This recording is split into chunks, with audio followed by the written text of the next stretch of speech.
उठो वो गर न हश्र न होगा फिर कभी, दौड़ो के जमाना चाल अपनी चल गया। कुव्वत इश्क से हर पस्त को बाला कर दो, दहर में नाम मोहम्मद से उजाला कर दो। एक नाम आता ऐसे ही मर्दे हक की आवाज बुलंद करने वाले इमाम अहमद बिन हंबल का, जिन्हें 5 लाख हदीसें याद थी। रसूलुल्लाह सल्लल्लाहु अलैहि वसल्लम की 5 लाख हदीसें याद थी। लेकिन जानते हो मसला आ गया था, एक बादशाह वक्त का, उसने गलत एक फिरके को प्रमोट करने के लिए गलत मसले का प्रचार शुरू किया था। इस आलिम बरहक ने उसके खिलाफ फतवा दिया, कहा नहीं शरीयत वो नहीं है, शरीयत वो नहीं है, खल्क़े कुरान का मसला था। तो इमाम अहमद बिन हंबल ने कहा मसला बादशाह का नहीं चलेगा, ताजदार मदीना का होगा। इस पादाश में जानते हो इमाम अहमद बिन हंबल का इल्म नहीं देखा गया, उनका तकवा नहीं देखा गया, उनको हदीसें कितनी यादें ये नहीं देखा गया। बगदाद के बाजार में लाकर उनको नंगी पीठ पर कोड़े मारे गए थे। एक बार नहीं, 2 बार नहीं, 3 बार पीठ की हड्डी उनकी दिखने लग गई। कोड़े इस तरह से पड़ते थे। लेकिन एक जल्लाद उसके पास वक्त के खलीफा का वजीर आकर के कहने लगा कि अहमद बिन हंबल, मैं जानता हूं आप 10 से मस नहीं होगे, एक बार आप कंप्रोमाइज कर लो अपनी इस बात से, कान में तो बोल दो, मैं बादशाह को मना लूंगा। इमाम अहमद बिन हंबल ने कहा हम जो बात करते हैं वो कानों में नहीं मैदानों में करते हैं। यही बात है। मैं भी आपसे ये ऐलान करता हूं, बहुत सारे लोग परेशान रहते हैं। जब मैं गिरफ्तार भी था तो बहुत इन्वेस्टिगेट करते हुए हमारे मुल्क के हमारे बहुत सारे लोगों को ये शक था डिपार्टमेंट को कि मौलाना पता नहीं छुप के क्या करता है। छुप के कुछ नहीं करता, जो करता है खुल के करता है। हमारी कोई सीक्रेट तंजीम नहीं है, कोई खुफिया जमात नहीं है, अंडरग्राउंड मीटिंगें करने का हमारा कानून नहीं है। जब हमें पता है नबी आखिरुज़्ज़मा सल्लल्लाहु ताला अलैहि वसल्लम की शरीयत सच्ची है, दीन इस्लाम सच्चा है, कुरान सच्चा है, मेरा खुदा सच्चा है, मेरा नबी सच्चा है, तो फिर सर झुकाकर और सर छुपा करके नहीं, सर उठाकर ही बात करें। हमें जब यकीन है कि गलत नहीं है तो फिर छुप करके करने की कोई जरूरत ही नहीं।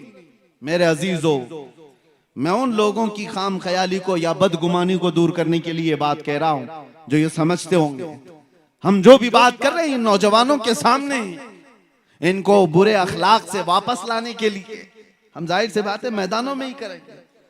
अब जो बात मैं कहने जा रहा हूं तवज्जो से, सिरा की तारीख से भी इसका ताल्लुक है, आपके मैदान से भी ताल्लुक है। सिरा में रहने वाले बुज़दिल हों ये मुझे हजम भी नहीं होता, वजम भी नहीं होता। वजह यह है कि तारीख बताती है कि इस जमीन से कभी टीपू सुल्तान का ताल्लुक रहा है। अगर उस सुल्तान का ताल्लुक रहा है तो बुज़दिली आई कहां से? याद करो उस मर्दे कलंदर की बात को, गीदड़ की 100 साला जिंदगी से शेर की 1 दिन की जिंदगी बेहतर है। जीना है तो हक बात करके जियो, जो हक बात है वो हक बात का ऐलान करो। अगर कोई जुआरी है तो उसको नसीहत करो, कोई शराबी है तो उसको नसीहत करो। ये मत देखो कि वो कितना पावरफुल है, कितना बड़ा सरदार है, कितने पैसे वाला है।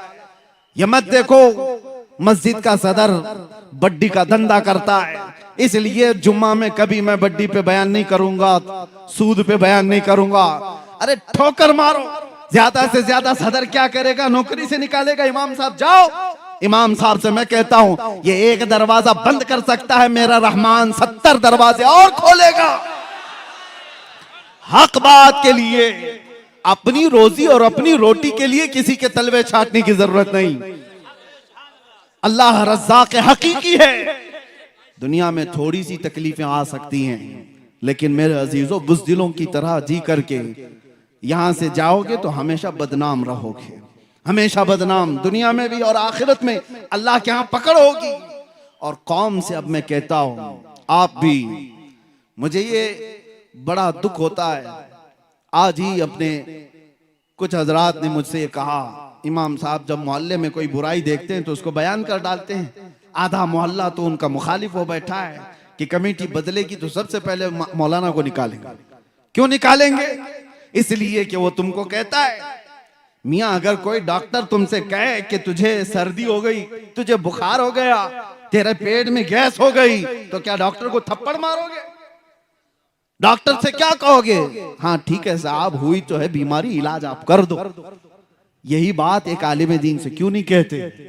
अगर वो कहे कि तेरे अंदर ये बुराई है तो आप ये ना कहें कि मौलाना ये गलत है, मैं दूसरे मौलाना को पकड़ूंगा।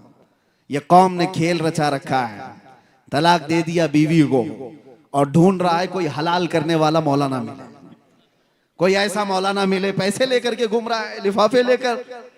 मुफ्ती साहब ने कह दिया नहीं तलाक हो ही गई है, तो कहा ये पूरे मुफ्ती नहीं, दूसरे को ढूंढता हूं, दूसरी जमात के भी ऐसे कुछ मौजूद होंगे। अब तो कुत्ता कह सकता हूं, हड्डियों पर पलने वाला, जो किसी के माल पर अपना मसला बदलता हो। मेरे अजीजों, कौम ऐसों को ढूंढ रही होती है कि वहां जाए तो हमारा मसला हल हो जाए, हमें हलाल करके दे देंगे। तुम पूरी शरीयत को अपने पैसों से खरीदने की बात कर रहे हो, मेरे मुस्तफा की शरीयत को माल से बदलने की बात कर रहे हो। आगाह हो जाओ मेरे अजीजों, अल्लाह का अजाब करीब है और मौत के बाद क्या हिसाब दोगे? अगर तुम्हारे पास बात आ गई कि तुमने गलत किया है, सर झुका लो। मेरे अजीजों, कौम से मैं कह रहा हूं, अगर उलमा तुम्हारी किसी चीज की तरफ इशारा करें, खास तौर पर बड़ी बुराइयों में मुब्तला लोग, तो नाक भौं सकेड़ने की जरूरत नहीं, सर झुका लो। मेरा दीन यही है जो तुम्हें पाक व साफ करके अल्लाह की बारगाह में लाना चाहता है। जितने नौजवानों को उनके बुरे करतूत पर बयान किया जाता है तो वो बिफर जाते हैं। मौलाना लोगों का धंधा ही है, इनका काम ही है। उन्होंने क्या तुम्हारा जीना, तुम्हारा मरना सब कुछ खरीद रखा है? कुछ नहीं है। बस उम्मत मुस्तफा होने का हमारा और आपका एक मुश्तरका दर्द है। आज उसी दर्द के साथ मैं आता हूं बयान करने के लिए। कई जगहों पर जिस इलाके में गया, लोगों ने कहा मुसलमानों के मोहल्ले में नशा बहुत ज्यादा हो गया है, बेचते भी यही हैं, करते भी यही हैं, पीते भी यही हैं, पिलाते भी यही हैं। उन हाथों में नशा आ गया जिन हाथों में मेरे मुस्तफा ने कुरान पकड़ाया था। उन हाथों में आज नशा आया है जिन हाथों ने कैसर और किसरा को घुटने टेकने पर मजबूर कर दिया था। आज ये कौम इस कदर तितर बितर कैसी हो गई? मुझे दर्द इस बात का होता है कि नबी आखिरुज़्ज़मान सल्लल्लाहु अलैहि वसल्लम का हाल ये था। हुजूर फरमाते मेरे उम्मतियों, तुम्हारे तलवों में कांटा भी चुभे तो उसका दर्द मुझे होता है।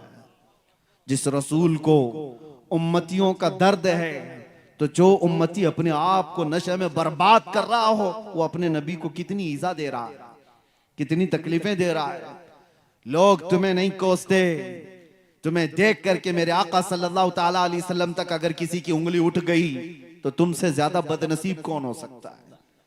अगर किसी ने कहा मोहम्मद के गुलाम ऐसे हैं, तो उसने तो नबी से जोड़ करके कहा अपने आप को इतना बना लो कि मेरे नबी पाक सल्लल्लाहु ताला अलैहि वसल्लम तक किसी की उंगली जाने ना पाए। आज जो ये गुस्ताखियों का माहौल बढ़ गया, उसकी वजह यही है जो मैंने शुरू में कहा, दीवार क्या गिरी मेरे खस्ता मकान। ये कौम के अंदर जो बदहाली आई, हर किसी ने हम पर गुजरना शुरू कर दिया है। हर कोई कभी दीन पर, कभी कुरान पर, कभी नबी पाक पर, कभी खुदा पर। बातें अब कलमे तक आ गई, बातें अब अजानों तक आ गई। ये सारी चीजें आई क्यों? तुमने आने दिया है, तुम्हारे अमाल ने, तुम्हारे अखलाक ने।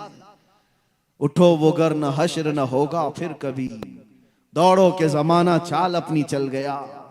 कुव्वत इश्क से हर पस्त को बाला कर दो, दहर में नामे मोहम्मद से उजाला कर दो। ये सब हालात अपनी जगह पर, लेकिन मैं मायूस करने के लिए नहीं जाता किसी भी जगह।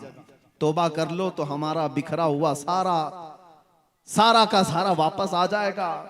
हमारी खोई हुई ताकत, हमारी इज्जत, वो पलट आएगी। ज्यादा दूर नहीं है, अभी सवेरा है, पलट आओ।